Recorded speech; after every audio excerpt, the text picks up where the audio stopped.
Assalamualaikum warahmatullahi wabarakatuh.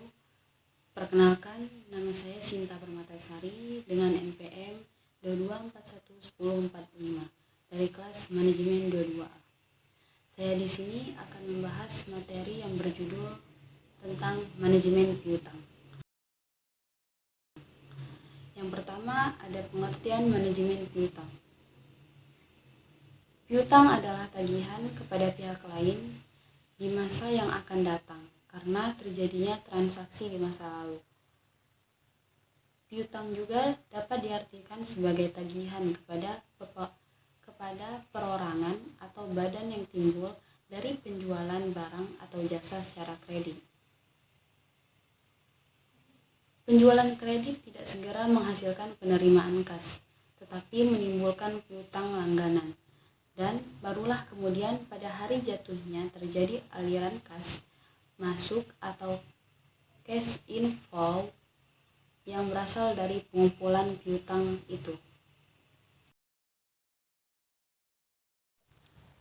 Bagian-bagian piutang. Piutang dibagi menjadi 3 jenis bagian, yaitu yang pertama ada piutang usaha. Piutang usaha atau piutang dagang adalah piutang yang terjadi karena adanya penundaan pembayaran oleh konsumen setelah barang atau jasa diterima. Meskipun banyaknya piutang terjadi karena pembelian secara kredit, pada piutang usaha atau dagang tidak jarang piutang yang ada terjadi karena sistem penjualan. Piutang usaha atau account receivable yang normalnya diperkirakan akan tertagih dalam periode waktu yang meliputi relatif pendek, seperti 30 atau 60 hari. Yang kedua, ada wesel tagih. Wesel tagih atau not recoverable adalah jumlah yang terutang bagi pelanggan di saat perusahaan telah menerbitkan piutang normal sepanjang wesel tagih diperkirakan akan tertagih dalam setahun, maka diklarifikasikan dalam neraca sebagai aktiva lancar. Wesel biasanya digunakan untuk periode kredit lebih dari 60 hari. Yang ketiga, ada piutang lain-lain. Piutang lain-lain disajikan secara terpisah dalam neraca. Jika piutang ini diharapkan tertagih dalam 1 tahun, maka piutang tersebut diklarifikasikan sebagai aktiva lancar. Jika penagihannya lebih dari 1 tahun, maka aktiva ini diklarifikasikan sebagai aktiva tidak lancar dan dilaporkan dengan judul investasi. Piutang lain-lain meliputi seperti piutang bunga, piutang pajak, dan piutang dari pejabat atau karyawan perusahaan.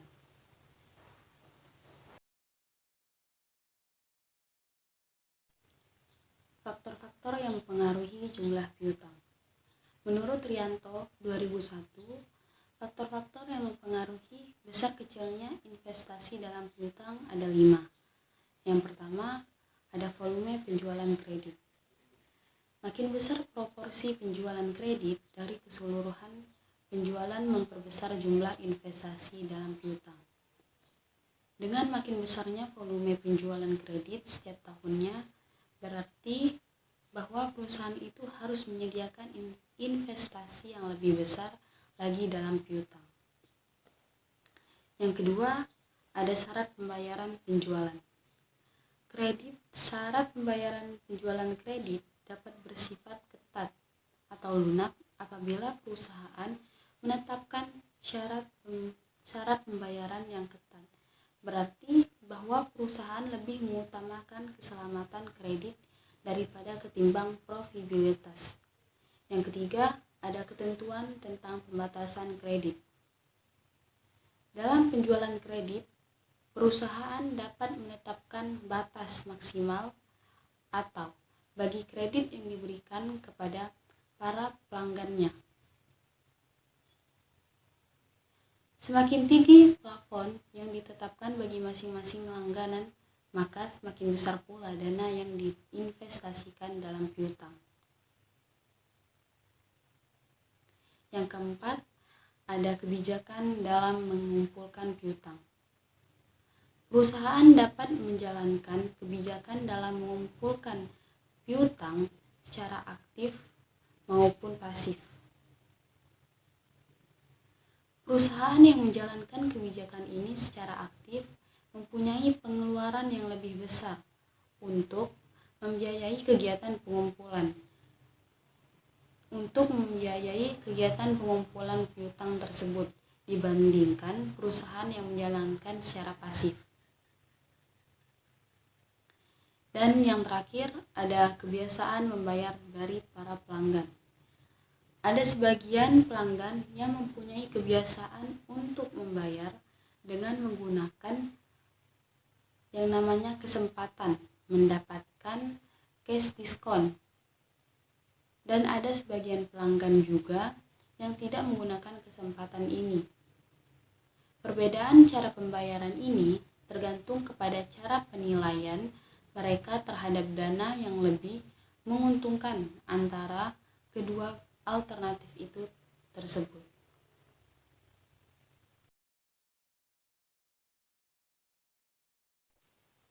Manfaat manajemen piutang. Ada 3 manfaat manajemen piutang. Yang pertama, ada meningkatkan profit. Melakukan manajemen piutang dalam menambah laba perusahaan.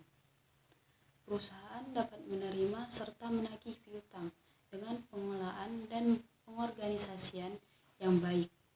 Piutang yang tertagih pun nantinya akan terkonversi sebagai kas yang tentunya akan meningkatkan keuntungan suatu bisnis atau usaha. Yang kedua, ada mengurangi resiko. Mengurangi resiko kecurangan. Salah satu sumber resiko kecurangan berasal dari tidak dilunasinya semua tagihan piutang. Penyebabnya bisa dari kurangnya selektifnya pihak perusahaan dalam memilih pelanggan, yang mana dalam hal ini pelanggan ternyata tidak mampu membayar tagihan. Tapi dengan adanya manajemen piutang yang baik, maka kita bisa menekan resiko kecurangan-kecurangan yang terjadi dalam penjualan. Yang ketiga, ada membantu menghadapi persaingan bisnis. Manfaat lainnya dari pengelolaan piutang masih berhubungan dengan poin sebelumnya, yang mana penjualan yang dilakukan secara kredit adalah salah satu cara bagi perusahaan untuk bisa meningkatkan laba dalam suatu perusahaan. Penilaian risiko kredit dan penyaringan para pelanggan. Risiko kredit adalah risiko yang mengalami tidak terbayarnya kredit yang telah diberikan kepada para pelanggan. Dan sebelum perusahaan memutuskan untuk menyetujui permintaan atau penambahan kredit oleh para pelanggan, maka perusahaan perlu mengadakan evaluasi risiko kredit dari para pelanggannya. Ada pun langkah-langkah yang perlu untuk penyaringan para pelanggan dalam rangka usaha preventif untuk memperkecil risiko tertunda atau tidak terkumpulnya piutang yang tidak diharapkan. Yaitu yang pertama, ada penentuan besarnya risiko yang akan ditanggung oleh perusahaan. Pertama-tama dalam hubungan ini haruslah ditentukan lebih dahulu batas risiko yang ditanggung perusahaan yang akan disediakan sebagai cadang piutang. Yang kedua, ada penyelidikan tentang kemampuan perusahaan untuk memenuhi kewajibannya. Yang ketiga, ada mengadakan klarifikasi dari para pelanggan berdasarkan risiko pembayarannya. Dan yang terakhir, ada mengadakan seleksi dari para pelanggan. Kredit hanya diberikan kepada pelanggan yang berada pada golongan yang kurang dari batas risiko. Baiklah, itu saja yang bisa saya sampaikan. Saya akhiri. Wabillahi taufik wa hidayah. Wassalamualaikum warahmatullahi wabarakatuh. Terima kasih.